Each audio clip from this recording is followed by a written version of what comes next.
झारखंड की राजधानी रांची का रहने वाला 14 साल का सुतत्व रिजू ने एक नया रिकॉर्ड बना दिया है। आपने 2023 में देखा था, हमने एक खबर दिखाई थी जिसमें गंगोत्री से देवघर तक की यात्रा करने वाला एक बच्चा था जिसका नाम था सुतत्व रिजू। अब जब उन्होंने ये यात्रा कंप्लीट की तब एक नया रिकॉर्ड कायम कर दिया। लगभग 1500 किलोमीटर की ये यात्रा थी और इस यात्रा को पूरा करने के बाद इनका नाम जो है वो इंडिया बुक ऑफ रिकॉर्ड्स में दर्ज हो गया है। और देखिए, ये शुरुआत हुई थी 14 दिसंबर 2023 से और 25 दिसंबर 2023 यानी कि 11 दिन में इन्होंने 1500 से अधिक किलोमीटर का सफ़र तय किया था। और ऐसा करने वाले ये भारत के सबसे यंगेस्ट जो साइकिलिस्ट हैं उनमें गिने जाते हैं और इसी को लेकर जो है नाम दर्ज हुआ। हमारे साथ हैं सुतत्व रिजू, उनसे बात करते हैं। सुतत्व, सबसे पहले बहुत बहुत बधाई। ये जो लंबी यात्रा थी हमने कवर भी किया था, लेकिन अब जो है वो इंडिया बुक्स ऑफ रिकॉर्ड में आपका नाम दर्ज हो गया है, क्या कहेंगे? मैं बहुत खुश हूँ और मैं चाहता हूँ मेरे जैसे बाकी लोग भी ऐसा रिकॉर्ड्स बनाने की कोशिश करें और साइकिलिंग के प्रति मोटिवेटेड रहे। अच्छा, ये जैसे था ग्रीन, मतलब वो था एक अलग तरह का संदेश देने का, वो जो शुरुआत किया था आप लोगों ने। गंगोत्री से पानी भरा था, उसके बाद बाबा बैद्यनाथ धाम पहुंचे थे। क्या संदेश था और कितना सफल रहा था उसमें? हम विश्व शांति का संदेश रहने के लिए थे क्योंकि उस टाइम बहुत ज़्यादा वॉर चल रहा था और इसका इम्पैक्ट तो अभी पड़ रहा है। अभी बहुत ज़्यादा उधर थम चुका है वॉर। ठंड, क्योंकि ठंड था और ठंड में साइकिलिंग करना और भी 1500 किलोमीटर का सफ़र तय करना वो काफ़ी टफ रहता है। तो ये क्या ट्रेनिंग का हिस्सा है, जिस तरह से ट्रेनिंग आप यहाँ पे करते हैं? नहीं, ये ट्रेनिंग से थोड़ा सा टफ तो है क्योंकि ट्रेनिंग में हम लोग 100 किलोमीटर्स पर डे करते हैं, उसमें तो 200 कभी कभार 200 प्लस भी चल रहा था पर डे, इसलिए वो थोड़ा ज़्यादा टफ था। 200 किलोमीटर मतलब हर दिन चलना होता था? हाँ। साइकिल से ही? हाँ। यहाँ आदमी बाइक से नहीं चल पाता, आप साइकिल से चल पा रहे हैं? हाँ, बहुत ज़्यादा दिक्कत तो होता है। सुबह हम लोग 5 बजे निकलते थे और हम लोग होटल जब भी यहाँ जहाँ वहाँ रुकते थे वहाँ पे पहुँचते पहुँचते 12-1 बज जाता था। तो मतलब लगता नहीं था कि मैं छोड़ दे, 50 किलोमीटर तय करे, 100 किलोमीटर तय कर ले, 200 किलोमीटर क्यों? 200 किलोमीटर इसलिए क्योंकि हम लोग को वो जो होता है ना, जोश होता है, वो जोश हम लोग को आगे बढ़ने के लिए कहते रहता है। ऐसे तो रोकने को कहीं भी रोक सकते थे लेकिन हम लोग चलाते हैं। वैसे मैं यहाँ देख भी रहा था कि 1657 किलोमीटर आप लोगों ने लगभग 11 दिन में तय किया, और जो कि अपने आप में बड़ी बात है। और अभी जो है आपकी उम्र 14 साल हुई भी नहीं है, अभी 14 साल चल रहा है, तो ये अपने आप में एक बड़ी बात है। और इतना लंबा डिस्टेंस जो है वो कवर करने वाले सबसे यंगेस्ट जो साइकिलिस्ट है उसमें से आप काउंट होते हैं। और क्या कुछ आगे लगता है, किस तरह से आगे जाना है, किस तरह से करना है? क्योंकि साइकिलिंग करते हैं तो साइकिलिंग में बहुत सारे कॉम्पिटिशन्स होते हैं, टूर्नामेंट्स होते हैं। अभी मेरा सबसे बड़ा टारगेट है नेशनल इस बार का ट्रैक साइकिलिंग में 2 किलोमीटर इंडिविजुअल परशूट। और अभी रोड्स में मेरा प्लान है कश्मीर टू कन्याकुमारी। मतलब और भी टफेस्ट जो चैलेंज है उसको लेना है आप? हाँ। उसकी दूरी क्या होगी, कितने किलोमीटर की होगी? यहाँ तो लगभग 1600 किलोमीटर दिख रहा है, 1657 है। Kashmir to Kanyakumari almost approximately 3700 kilometres है और 200 किलोमीटर्स जैसे उस टाइम के तो वैसे करने पे 18 से 19 दिन लग जाने चाहिए। ऐसा बहुत सारे लोगों ने पहले किया हुआ है।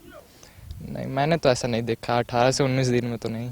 मतलब वही, मतलब लोगों ने समय अधिक ले लिया है। हाँ। इतने कम दिनों में कोई नहीं करने वाला, हाँ। तो इसकी तैयारी है।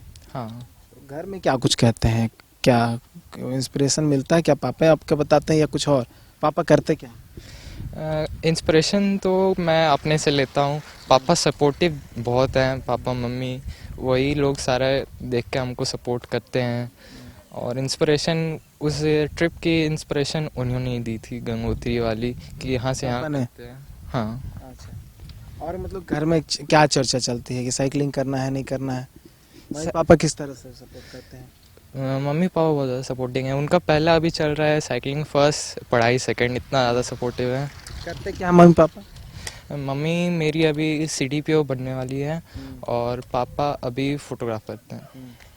मतलब दोनों ओर से सपोर्ट करता है, और ये अलग से मतलब स्ट्रीम से हट के हो गया, क्योंकि आप स्पोर्ट्स प्लेयर हो गए एक तरह से, साइकिलिस्ट हो गए, और बाकी का जो अलग है वो, लेकिन सपोर्ट मिल जाता है।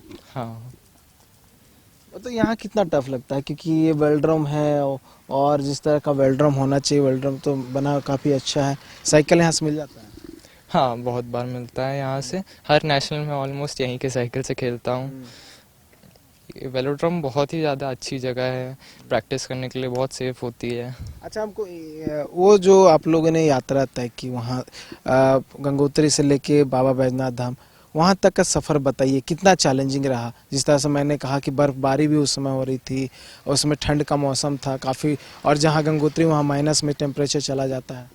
हाँ, ठंड के मौसम में मेरा वो पहला फर्स्ट राइड था, ठंड के मौसम नहीं, बर्फ़ में -7 डिग्री तक चल गया था मेरा। उस टाइम पे ऐसे कुछ दिख भी नहीं रहा था आगे, मैं बस रोड के वाइट लाइन साइड साइड में रहते हैं, और वहाँ पे रोड्स बहुत अच्छे थे, वहीं से मैं सीख पाया। उधर तो ब्रेक भी मारने पे एक सामने वाला लग रहा था तो पूरा फिसल जा रहा था साइकिल, उस वक्त मैं ब्रेकिंग का अलग स्टाइल सीखा। फिर बहुत जगह फिर मेरे को चक्कर आने लगा, फिर उस समय में भी अपना सोच ठान के फिर भी चला रहा था, उससे मेरा स्टैमिना भी इम्प्रूव हुआ, और उसमें बहुत ज़्यादा सीखने को कुछ मिला, जैसे सर्वाइवल स्किल्स हो गए, ये कहाँ क्या करना है, रोड में अगर कुछ होता है इंसिडेंट तो उसमें क्या करना है। उसमें बहुत सारे लोग भी आपके साथ में थे सपोर्ट करने वाले। हाँ, मेरे पापा थे और कुछ अलग फैमिलीज भी थी जहाँ जहाँ रास्ते में पड़ रहे थे। तो अकेला सफ़र तय किया? मेरे साथ करीबन 4 जन ट्राई कर रहे थे, उसमें से मेरे साथ एक और किए थे, वो पवन कुमार सिंह, वही पूरा मेरे साथ कंप्लीट किए थे। मतलब कह सकते हैं वो कामयाब रहा, जिस मोटो के साथ आप लोगों ने ये यात्रा तय की थी गंगोत्री से लेकर बाबा बैद्यनाथ तक, धाम तक। बहुत कामयाब रहा। हमने पूरा का पूरा रोड ऑलमोस्ट ज़ीरो, बहुत बार मैं गिरते गिरते भी बचा था, ऑलमोस्ट हम दोनों ने एक साथ क्रैश करते, फिर भी हमारा कामयाब रहा, क्योंकि ये भगवान के पर्पस से चल रहा था। अच्छा, तो ये आपको पहले से पता था कि ऐसा रिकॉर्ड किसी ने नहीं किया अभी तक? हाँ, क्योंकि मैं जब बनाने जा रहा था या करने जा रहा था, उस वक्त मैं बहुत रिसर्च कर रहा था इस बात को क्या कहाँ करना है। फिर मैंने देखा अभी तक नहीं कोई यंगेस्ट तो दूर, कोई और भी ऐसा अलग एज ग्रुप में भी नहीं किया है इतने कम एज में। मतलब कोई किया ही नहीं है इतने कम दिनों में? हाँ, इससे पहले। तो देखिए, बड़ा कारनामा है, और सुतत्व रज्जू जिन्होंने एक बार फिर से अच्छा कारनामा, बड़ा कारनामा कह सकते हैं, कर दिखाया है, और अब जो है इनकी तैयारी है कन्याकुमारी से लेके कश्मीर तक, जो कि ये हो सकता है कि जल्द ही कुछ कहना चाह रहे हैं। नहीं। देखिए, बहुत जल्द ही जो है हो सकता है कि ये जो नई यात्रा है उसको शुरू करेंगे, और वो यात्रा जो है इसके लगभग जो है 2 गुना होगा, क्योंकि ये यात्रा लगभग 1600 किलोमीटर का था, लेकिन वो 3000 से अधिक किलोमीटर का होगा, और जिसके बाद जो है एक बार फिर से एक और नाम जो है इनका दर्ज हो जाएगा दूसरे बुक्स में। अभी जो नाम दर्ज हुआ है वो इंडिया बुक्स ऑफ रिकॉर्ड में दर्ज हुआ है, और ऐसा करने वाला सबसे यंगेस्ट साइकिलिस्ट है सुतत्व रज्जू। और उसके साथ साथ अगर कहूँ तो फैमिली का भी काफ़ी सपोर्ट मिला है। इससे पहले भी हमने दिखाया था किस तरह से इनके जो फादर थे वो इनको सपोर्ट करते हुए नज़र आए थे, और फैमिली सपोर्ट इनको मिल रहा है। और यहाँ की जो ट्रेनिंग है वो भी कहीं ना कहीं आप देख सकते हैं, तमाम जो बच्चे हैं वो यहाँ पर अपने आप को ट्रेन करते हैं, अपने आप को इम्प्रूव करते हैं, ताकि इस तरह के सिचुएशन को झेल सके और नए नए रिकॉर्ड्स बना सके। देखने वाली बात होगी कि जो सुतत्व रज्जू अब नए रिकॉर्ड पे जाते हैं या फिर नए जो यात्रा है उसको शुरू करते हैं, तो कैसा रहता है, सफ़र कैसा रहता है और कितना चैलेंजिंग रहता है। न्यूज़ बाय स्कोप के लिए कानून नूतन के साथ नीरज कुमार, रांची।